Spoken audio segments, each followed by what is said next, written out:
안녕하세요. 주소장입니다. 오늘은 분양권 중개에 대해서 얘기를 해보려고 합니다. 특히 초보 공인중개사 분들이나 분양권 중개를 해보지 않으신 분들을 위해서 준비를 했습니다. 분양권 중개 어렵지 않습니다. 생각보다 어렵지 않고요. 아파트나 빌라 같은 경우는 이미 준공된 주택들은 중개하는 방법이 거의 비슷해갖고 쉽게 접근들을 하는데, 반면에 분양권은 아파트하고 중개하는 방식이 다르기 때문에 어렵다고도 생각을 하시는데 전혀 어렵지 않고요. 초보 중개사분들도 충분히 하실 수 있습니다. 다만 선행돼야 하는 점들이 있습니다. 그래서 어떻게 하면은 분양권 중개를 잘 할 수 있는지 몇 가지를 얘기를 해보겠습니다. 우선 분양권 중개를 하기 위해서는 분양권이 무엇인지부터 아셔야 되겠죠. 분양권은 분양하는 단지에 청약을 해서 당첨된 분들이 완공될 아파트에 입주할 수 있는 권리를 말합니다. 공급계약서 그 권리에 대해서 거래를 하는 건데, 분양받은 계약자가 매도가 되겠죠. 그리고 그 단지에 입주하고 싶은 분들이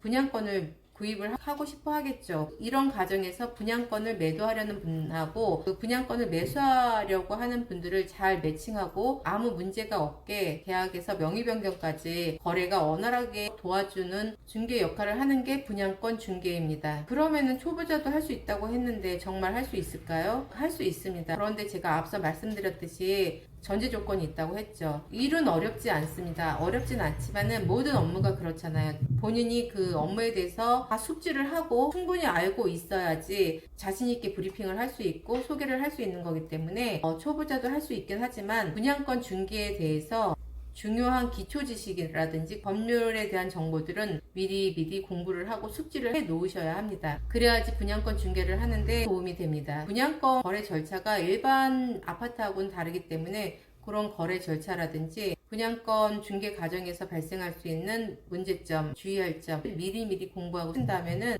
크게 어렵지 않고요. 사무실을 오픈을 하던 소속 공인중개사로 들어가서 업무를 보던 간에 기초 지식은 사전에 미리 쌓아놓고 일을 시작하는 것을 권합니다. 분양권 중개를 시작하기 전에는 관련 법규와 절차 이런 것들을 미리 숙지를 하셔야 되는데요. 관련 법규 중에서는 전매 제한이 가장 크죠.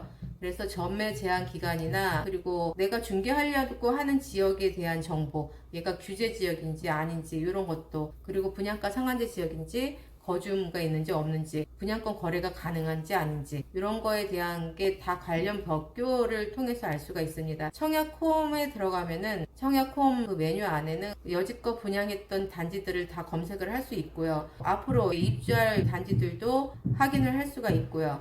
그리고 전매가 해제되는 언제부터 분양권 거래가 가능한지도 확인을 할 수가 있습니다. 이렇게 사전에 이런 정보를 미리 캐치를 하고 관련 법규, 그러니까 분양 관련 청약 관련해서 분양권 취득세나 양도세 이 정도는 알고 계셔야겠죠. 이런 거 관련해서 충분히 숙지를 하고 사전에 공부를 해 두시는 게 좋습니다. 또한 거래 과정에서 발생할 수 있는 문제점들이 뭐가 있을지 예측을 해놓고 그 문제점에 대한 해결은 어떻게 할 수 있을까, 이런 것도 고민을 좀 해보시면은 중개하는 데 큰 도움이 되지 않을까 싶어요. 그리고 이거는 사무실을 오픈을 하거나 소속 공인중개사로 사무실에 취업을 했을 때 이후의 얘기지만은, 중개를 하게 되면은 매물 확보나 이런 것도 중요하겠지만은 고객과의 소통이 너무너무 중요합니다. 고객의 요구사항도 잘 파악을 하셔야 되고요. 그 고객 니즈가 잘 파악이 돼야 어떤 분양권을 추천을 해줄지 그 많은 분양권 중에서 선별해갖고 고객에게 추천을 하고 계약까지 끌어낼 수 있으니까, 고객과의 소통하는 방법도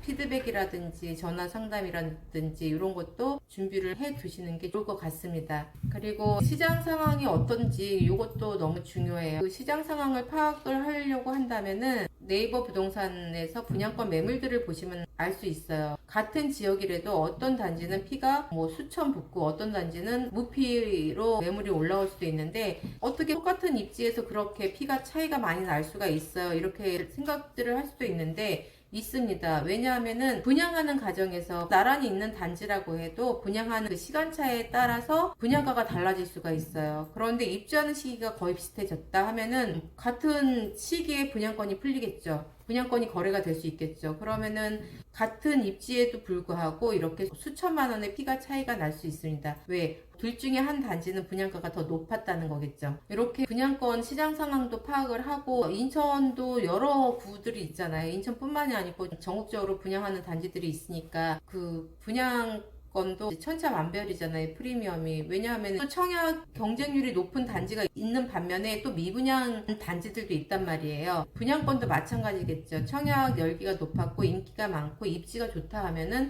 피가 좀 더 높겠죠. 그러니까 어떤 단지는 피가 좀 많이 붙고 어떤 단지는 피가 별로 안 붙었구나, 이런 시장 상황도 파악을 하고, 사무실을 오픈하거나 부동산 사무실에 취업을 한다 해도 거래가 많은 지역에서 일을 하시는 게 좋잖아요. 그러니까 그런 거래가 어느 정도 되는지 이런 것도 실거래 신고 시스템이 있어요. 거기에 들어가서 보시면은 단지별로 분양권 거래된 내역이 나옵니다. 그걸 보시고 이쪽 지역이 분양권 거래가 더 활발하구나, 이쪽은 거래가 없구나, 이런 것도 파악을 하실 수가 있겠죠. 그러니까 그렇게 시장 상황도 파악을 하시면서 사무실을 오픈하거나 취업을 할 수가 있겠고요. 또 중요한 거는 분양권이 이제 분양권에서 그치냐, 그건 아니거든요. 분양권 중개를 하다 보면은 어느 정도 그 시간이 지나면은 아파트가 준공이 되고 입주를 할 시기가 돼요. 그러면은 입주장이라는 커다란 중개장이 열립니다. 초보 중개사들은 입주장 못한다고 얘기를 해요. 뛰고 날고 하는 중개사들이 입주장에 들어온다. 더군다나 커다란 단지고 큰 장일수록 그런 사람들이 많이 들어온다. 그래서 초보는 하기 힘들다, 이렇게 얘기들을 하시는데 그 말 틀린 말 아니에요. 맞습니다. 맞고요. 맞는데 다만 분양권 중개가 좋은 게 뭐냐면은 분양권 중개를 그 지역에서 쭉 하고 있었어요. 그러면은 분양권 중개를 하는 동안 그 중개사는 초보라 하더라도 중개를 해서 어느 정도 매물이 확보가 된 상태가 되는 거고, 그 단지에 대해서는 누구 못지않게 본인이 너무너무 잘 알아요. 그렇기 때문에 입주장에 뛰고 날고 이런 베테랑 중개사가 들어온다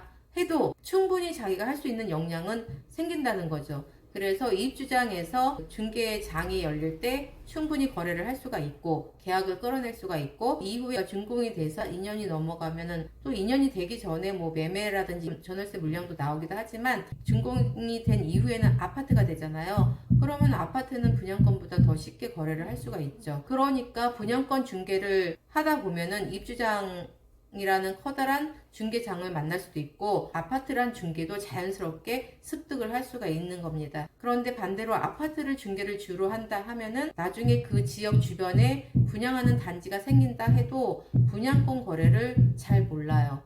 그렇기 때문에 저는 분양권 거래가 처음에 공부하고 법 절차 이런 거가 좀 필요하지, 그런 것만 안다 하면은 정말 매력적인 중개 대상물입니다. 저도 분양권 중개를 먼저 시작을 했는데 지금은 너무 만족을 하고요. 저는 분양권 중개가 다른 중개보다 쉽습니다. 그래서 분양권 중개를 생각하시는 분들, 초보 중개사분들, 자격증을 지금 막 취득해서 이쪽에 관심이 있다 하는 중개사분들은 겁먹지 말고 분양권 중개에 대해서 생각을 해보시기 바랍니다. 마지막으로 부동산 시장은 상당히 빠르게 변화합니다. 그리고 호황기하고 불황기가 생각지도 않게 주기적으로 오는데, 주기적이라기보다는 또 어떤 상황에서는 빠르게 전환이 되기도 해요. 그래서 중개를 꾸준히 오랫동안 하고 싶다면은 사전에 준비하고 공부하는 것도 중요하지만 일을 하면서도 꾸준히 학습하고 자기 개발을 하는 것이 정말 중요합니다. 새로운 법규가 나오거나 시장 동향이 좀 변한다 하면은 지속적으로 공부하고 귀 기울이고 정보에 관심을 많이 기울이는 게 정말 중요합니다. 자, 오늘은 이렇게 분양권 중개에 대해서 짧게 말씀을 드렸습니다. 앞으로 그 분양권 중개에 관련해서 좀 더 세부적으로 영상을 올릴 계획이고요. 다시 한번 말씀드리지만 초보자도 분양권 중개 충분히 할 수 있다는 점 자신감을 가지고 사전에 미리 준비하시고 분양권 중개에 관심이 있다면 도전하세요. 자, 오늘 영상 여기까지 할게요. 생길 거예요. 좋은 일.